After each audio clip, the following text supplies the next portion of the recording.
કોઈ એવા અજાણ્યા છોકરા સાથે એને સંપર્ક થયો ઓનલાઈન, તો એને તો હજુ ના સમજ હતી, પેલો છોકરો તો થોડો મોટો હતો, બંને વચ્ચે ના સમજ્યામાં એટ્રેક્શન થયું, એકબીજાનું આકર્ષણ થયું, એમાંથી આગળ વધ્યા. એના માતા પિતાને કોઈ જાતની આવી કોઈ વાત છોકરીએ કરી નથી. બન્યું એવું કે એના માતા પિતાએ, એના પપ્પાએ છોકરીને બહુ જ પ્રેમ કરતા હતા, એટલે બધી છૂટ આપેલી કે તારે જેટલા રૂપિયા વાપરવાના વાપરજે, મોબાઈલ હું તને આપીશ, એટલે ભણવાના હેતુથી મોબાઈલ આપ્યો હતો. અને ખૂબ છૂટછાટ કે એની વાલી દીકરી હતી એવી રીતે બધી છૂટછાટ આપી હતી. એટલે દીકરીની પણ સામે ફરજ એવી હતી કે એના પપ્પાએ એવું પણ કીધું હતું કે તને કંઈ બી હોય, જીવનમાં કોઈ વ્યક્તિ એવું ગમે કે આગુ પાછું, તો તું મને પ્રેમથી કહેજે, આપણે ત્યાં આગળ જે કંઈ મેરેજ થતા હશે આગળ ભવિષ્યમાં તારી ઉંમર થાય ત્યારે કરીશું. એ બધી એને છૂટ આપી હતી એના પિતાએ. તો બન્યું એવું કે એને આ રીતે ઓનલાઈન પ્લેટફોર્મથી એ રીતે બનાવ બન્યો કે એને કોઈ એવો કોન્ટેક્ટ થઈ ગયા, એને ઘરે વાત ના કરી, અને પેલો જે વ્યક્તિ હતો એને સતત એને ગમે તે રીતે મેસેજ કરીને એને સતત ન હોય એવું માનસિક ટેન્શન આપ્યું, આમ તેમ. પછી એને સંબંધ જ્યારે છોડી દેવાનું નક્કી કર્યું ત્યારે પેલા છોકરાએ જાહેરમાં એને આવતા જતા લોકોની વચ્ચે એવું જાહેર પ્લેસ હતું, ત્યાં આગળ જાહેરમાં એ છોકરીને લાફો મારી. કોઈ અમને લોકો ઊભા હતા અને ઊભો હતો.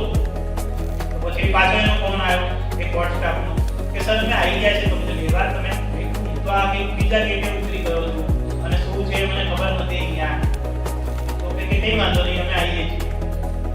તો એટલી બધી ભીડની અંદર એ વ્યક્તિ મારી બાજુમાં આવ્યો અને મને કહે કે sir Sharad Bhonsle from Borivali call. મેં ફોન નથી કર્યો એને, મેં એને મારો વિડિયો પણ નથી બતાવ્યો કે મારો ફોટો મોકલ્યો હોય એને, પણ એ મારી બાજુમાં આવીને ઊભો રહી ગયો. કેમ? તો એ વ્યક્તિને વ્યક્તિ ઓળખવાની તાકાત હતી. તો એ કેમ મુંબઈમાં મારી ટ્રેન પહોંચવાની હતી ને, તો એની પહેલા જ છે ને ત્યાંના કોર્ટના સ્ટાફ હોય ને એ મને લેવા આવવાના હતા. તો કોર્ટના સ્ટાફ લેવા આવવાના હતા. મુંબઈ તો કેટલું મોટું, બોરીવલી સ્ટેશને ઉતરીએ તો નીચે ઉતરીએ તો આપણે માણસોનો ઢગલો જોઈએ, પેલા કીડીઓનો ઢગલો હોય, કીડિયારો એક રીતના માણસોનો ઢગલો જ દેખાય. એમાં જો ટ્રેન આવી હોય એટલે ઢગલા ને ઢગલા જ. તો એમનો ફોન આવ્યો કે સાહેબ તમે કેટલે સુધી પહોંચ્યા? મેં કીધું હું પહોંચી ગયો છું બોરીવલી અને હમણાં અમે નીચે કરીએ છીએ. તો કે સર કે તમે આ ગેટ પાસે ઉતરો ને તો મને ફોન કરજો કે અમે ત્યાં જ ઉભા છે.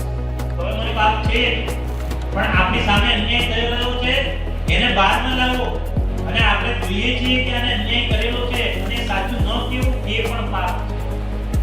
પછી પાછું રામાયણમાંથી સમજાય. હું મારું કઈ સમજાવીશ નહીં તમને. રામાયણ મહાભારત જે છે આપણે એમાંથી જ તમને સમજાવ. તમે સાવચેતી રાખો કે ભાઈ નાની બાળકીને કોઈ દૂર લઈ જતો હોય તો તમે એની પાછળ નજર રાખો કે ભાઈ આ કેમ લઈ જાય છે, આ છોકરીને કેમ આવું કરી રહ્યો છે.